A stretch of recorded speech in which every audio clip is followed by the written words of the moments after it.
Nabi pernah membagi tauhid dibagi 3. Tolong riwayat siapa? Nah, Nabi nggak pernah membagi tauhid jadi 3, Pak. Nggak pernah. Sahabat tidak pernah. Tidak pernah. Maka pembagian ini di abad ke-7 dilakukan oleh Ibnu Taimiyah. Tauhid uluhiyah, rububiyah, asma wa sifat lebih bid'ah. Karena itu dibuat Imam Ibnu Taimiyah. Apakah pembagian tauhid menjadi 3, rububiyah, uluhiyah, asma wa sifat, ada dalilnya dari Al-Quran dan hadis? Ini seringkali, Pak, diluncurkan oleh orang-orang yang nggak suka pembagian tauhid ini, Pak. Padahal kalau kita bertanya balik ke mereka, kalau ada orang nanya ke antum begitu, mana dalil tauhid terbagi 3? Balik tanya sama antum, mana dalil hukum Islam ada 5? Wajib, sunnah, mubah, makruh, haram. Mana dalilnya? Dari Al-Quran dan hadis. Ada? Saya yakin dia tidak akan bisa mendapatkannya. Gak ada dalam Al-Quran maupun hadis hukum Islam 5. Kenapa para ulama membagi hukum Islam jadi 5? Setelah meneliti. Setelah apa? Meneliti. Setelah meneliti semua dalil dari Al-Quran dan hadis, ternyata hukum Islam tidak lepas dari 5. Ini disebut dalam usul fikih dengan istilah dalil istiqra. Dalil apa? Istiqra. Nah, ini pun sama, setelah meneliti semua dalil dari Al-Quran dan hadis, kita dapati ternyata tauhid tidak lepas dari 3. Contoh saja Allah berfirman, Alhamdulillahi Rabbil Alamin, Ar-Rahmanir Rahim, Maliki Yaumiddin. Alhamdulillah, tauhid uluhiyah, memurnikan pujian hanya kepada Allah. Rabbil Alamin, tauhid rububiyah. Ar-Rahmanir Rahim, tauhid asma wa sifat. Maliki Yaumiddin, mengandung 2 tauhid, rububiyah dan asma wa sifat.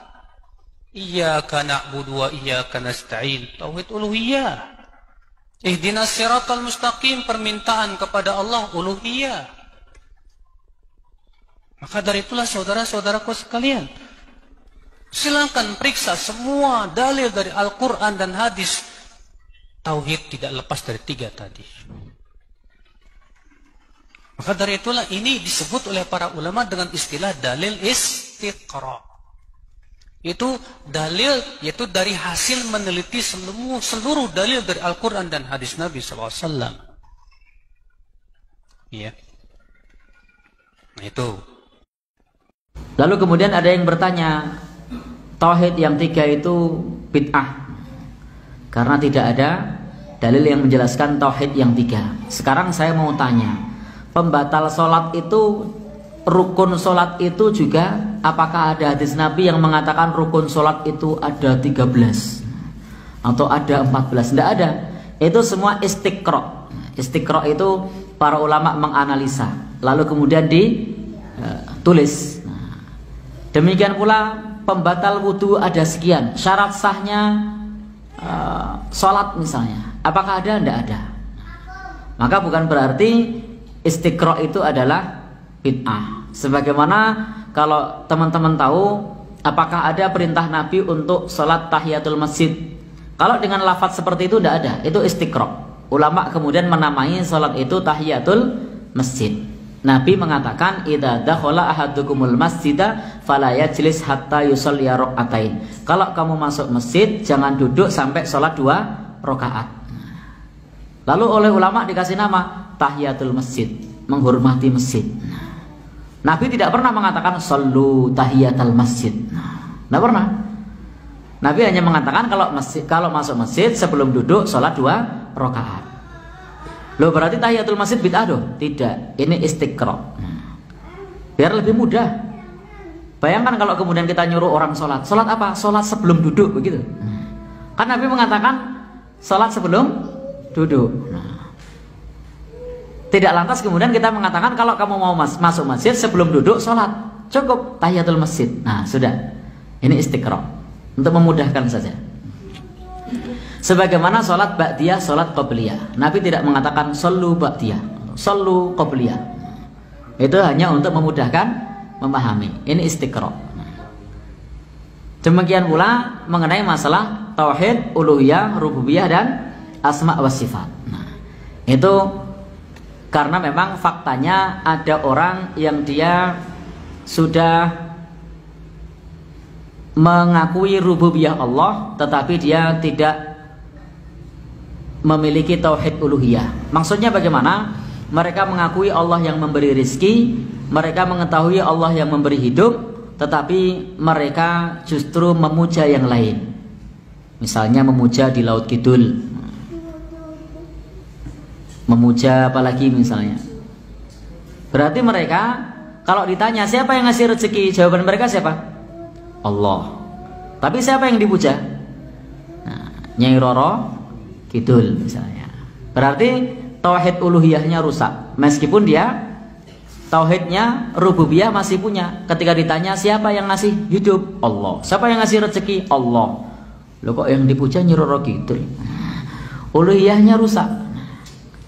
Jadi uluhiyahnya rusak. Demikian pula tentang asma wa sifat.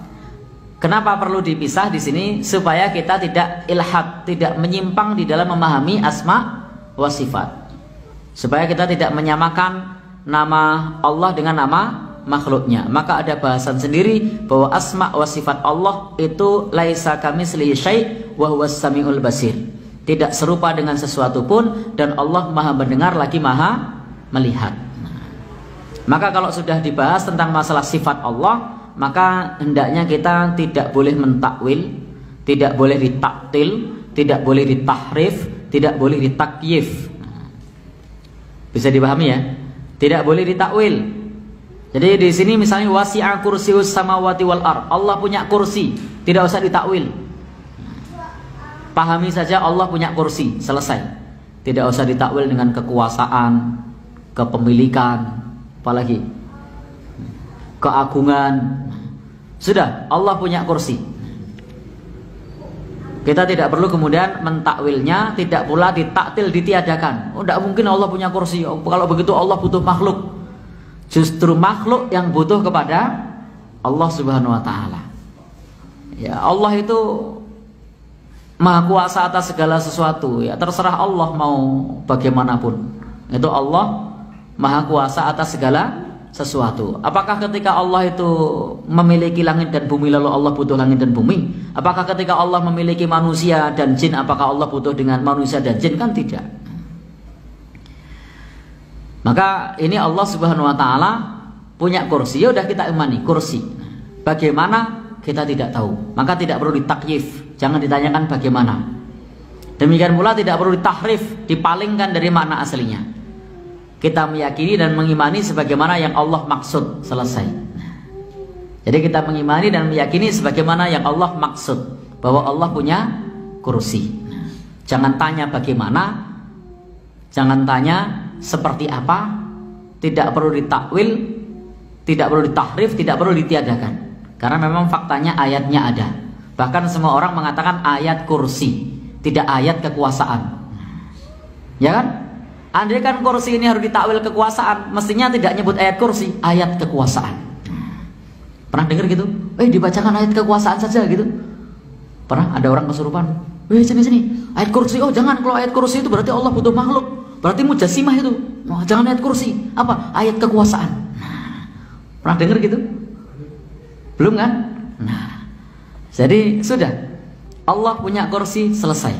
Bagaimana? Tidak tahu. Seperti apa? Tidak tahu. Kita imani sebagaimana yang Allah maksud. Tidak perlu ditakwil.